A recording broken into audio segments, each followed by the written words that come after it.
only to find out that the reason that Angela had been hesitant to get into a relationship with him was because he has a wife and 4 kids, which actually did get me. It made me laugh. I don't know what that says about me. I know what kind of man you are.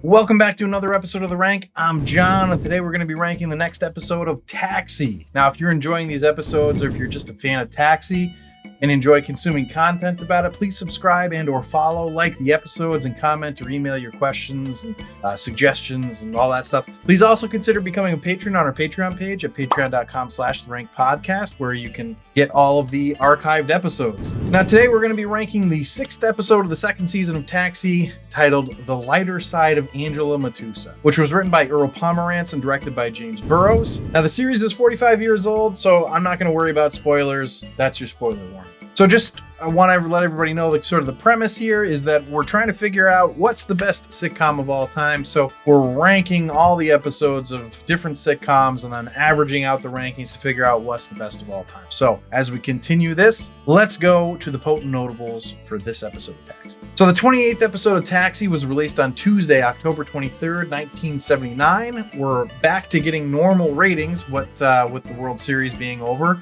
and Taxi did pretty well. It was 9th for the week at 23.9. It didn't beat its lead-in, Three's Company, which had a 27.5, but it did beat every other ABC show that night, including Happy Days. Now, when we're looking at the first season of Taxi, every week ABC had most of the top 15 shows. But things continue turning against ABC in 1979 here. Three's Company was 2nd, and then 8 is Enough was 8, ironically. Then Taxi, then Happy Days, and Angie. So that's 5 of 15, which isn't too bad. But CBS had numbers 1 and 3 through 7 and added 3 more, giving it 8 out of the top 15. So is the cycle changing? Is a new juggernaut awakening? I guess we'll find out. Now, I've mentioned this potent notable before, but it bears repeating, and it's slightly different for this episode. But at the commercial break, there is a soft playing of the show's theme song on keyboard.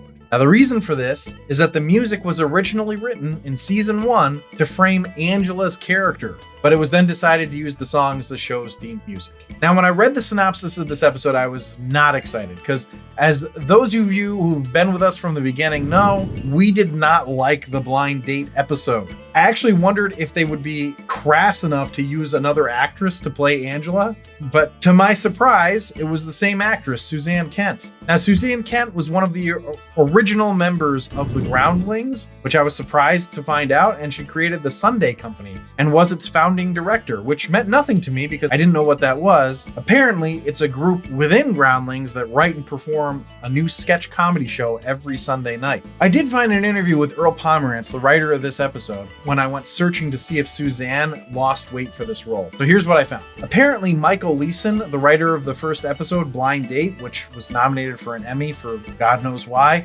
based this on a real experience of Ed Weinberger's, who, quote, after enjoying a phone conversation with a woman who worked at his answering service, asked her sight unseen out on a date, only to discover that she looked significantly different than her voice. Numerous pounds different.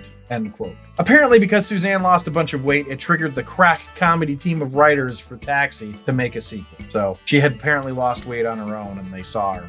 Hey, we should make fun of the fact that you used to be fat. So, neato, gang. Do people still say that? All right, let's go to the episode overview. So we start off the episode with Tony trying to recruit a softball team. Of course, I knew already what this episode was going to be about, but man, was I hoping that it would mostly be about a softball team. I know I've mentioned this in previous episodes, but the depiction of company softball teams and the fact that my mom was on one gave me such an expectation that I would be playing on softball teams for the companies I worked for as an adult, and that has never happened. One of the bigger letdowns of becoming an adult, I think. Anyway, of course, this episode doesn't stay on the softball. Alex gets a message from Angela, and she's going to stop by the garage, apparently. I guess he got the message just in time because she arrives pretty soon after that. But before she does, we are reminded that she's fat. They even give us a flashback to the episode from season 1 to remind us of her immensity. Then they start making fat jokes about her. Then Louis joins in, and I'd say he goes overboard, but that had already happened. So what's further than overboard?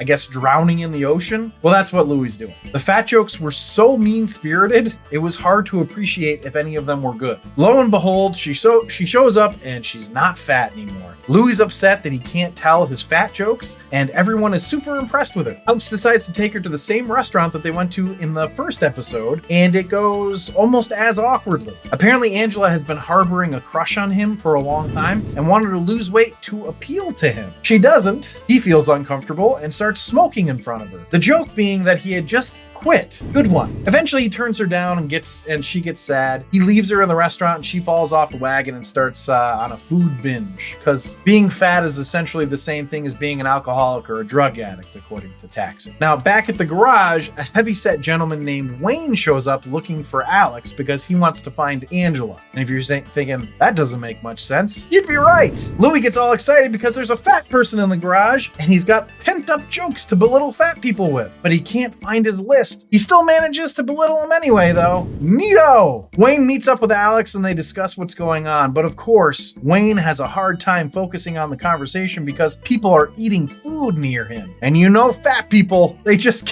can't focus if there's food around. So Wayne tells Alex that he likes Angela, and they decide to go looking. Alex is the one that finds her in a divey type restaurant where she's eating some sort of pastry, maybe a donut, and we get one of the long, serious, boring monologues that we've come to expect from Taxi, all about how sad Angela's childhood was because she didn't go to prom because she was too fat and watched prom from the top of a garbage can. Now, so far you're like, none of this sounds very funny. You'd be right again. Wayne comes in and Alex hooks them up, only to find out that the reason that Angela had been hesitant to get into a relationship with him was because he has a wife and 4 kids, which actually did get me. It made me laugh. I don't know what that says about me. I know what kind of man you are.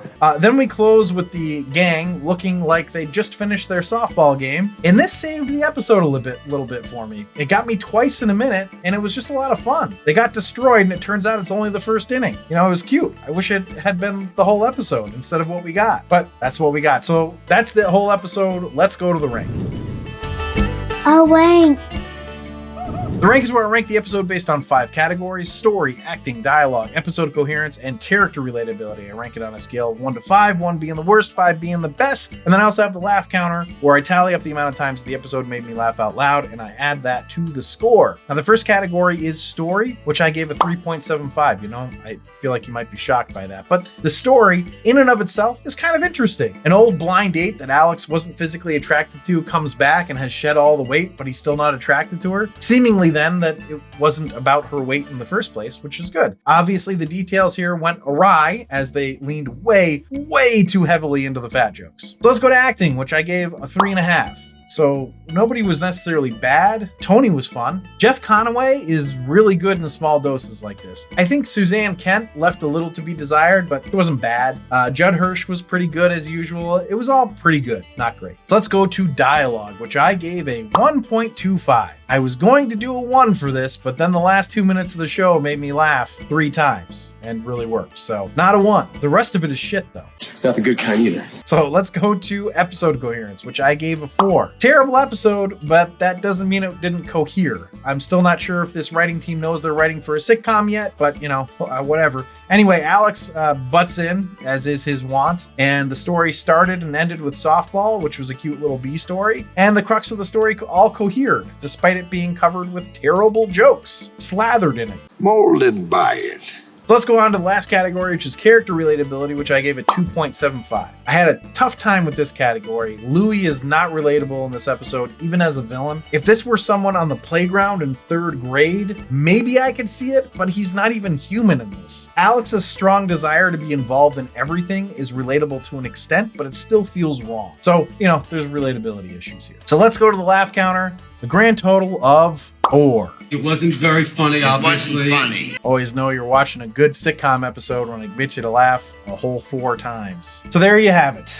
a grand total of 19.25, which amazingly puts it just under the threshold and makes it a disaster piece. So as for the series average, that fell to a 24.72, keeping it within the rank it and regret it tier. So thanks everybody for listening and or watching. If you'd like to see a list of our episode and series rankings, you can do that on our website at therankwithjohnandzach.com. Remember to subscribe, follow, review, comment, make suggestions. Please consider supporting us on our Patreon site at patreon.com/therankpodcast, where you'll get to have access to all of the archived episodes. But I will leave you with this. Why did the cast need wrist braces? Why is that? From flipping through all these heavy-handed punchlines. That was horrible. And you know what? I know that's a bad joke, but it's better than anything they did.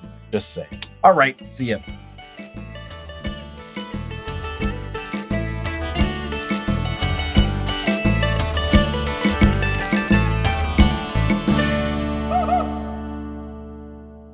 A phone conversation with a woman who worked in his fucking. Take 3.